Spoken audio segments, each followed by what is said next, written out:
Are you looking for a career where every day is an adventure, where you can work outside, climb things, and earn a good paycheck? Then a job as a JEA lineman may be the job for you. You start as a paid apprentice, where you learn both in the classroom and on the job. The apprenticeship lasts for 4 years, and during that time you get paid and earn benefits while you learn. No student loans. At the end of the apprenticeship, you'll be promoted to a JEA lineman. They're the guys who turn your lights back on. I'm a third step apprentice. I'm almost through with my third year. Just not really having a big fear of heights is important. Being comfortable, being uncomfortable is important. If you think you have a fear of heights, the best thing is to go out and try it. Get on something high, maybe a roof, something like that, and see how you feel. I like the longevity, the guaranteed work. I like the pension, the benefits. In the Navy, when you were told to do something, it had to be done. It wasn't, no, I can't do it because this and that. And so taking that mentality and coming into this field, that's a good one. The trainers out here, they're really good at what they do. So they know exactly what to tell you in order for you to do it. The biggest thing you have to do is just listen. Yeah, in addition to being a state certified program, JEA offers the opportunity to get reimbursement on tuition and offers me the opportunity to go back and get a college education. Working as a JEA lineman means a secure job, good pay, and good benefits. Linemen are the backbone of the energy industry. How do I know? I am one.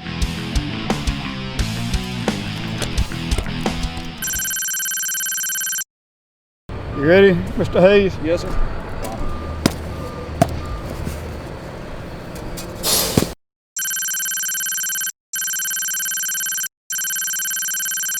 If you haven't done this in the past, I would suggest that you should practice at home so that you know what to expect and you can time yourself when you're doing it. And in addition, when you are digging for the agilities, if you have a full shovel of dirt, it will increase your chances of success.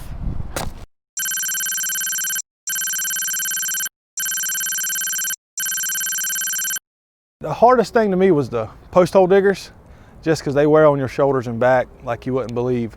So for I would say a month prior to the agilities here, every day I used post hole diggers the entire time, and it definitely helped.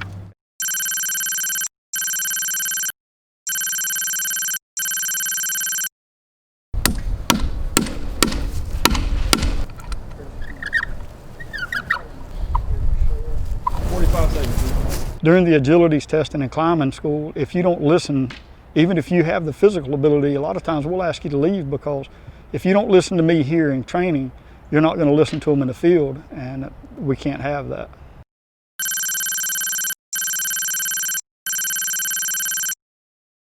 A lot of guys was taking their hands and putting on the cross arm to hold it. And when you go sawing, you noticed in the video as I was sawing that the saw jumped out of the groove. And that could be your fingers right there.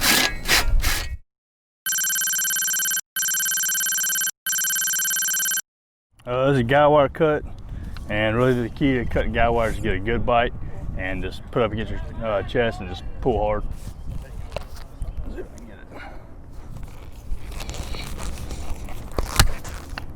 I came through it about by the skin of my teeth. The guy wire cut got me, and I had to go through the rest of the agilities with one fail.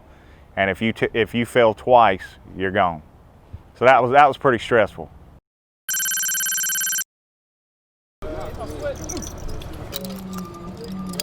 Okay, as you're climbing, you want to take a good look at the pole, make sure it's not rotten or anything. Take a look up, check your gaffs out, keep your head up, just take a few steps up.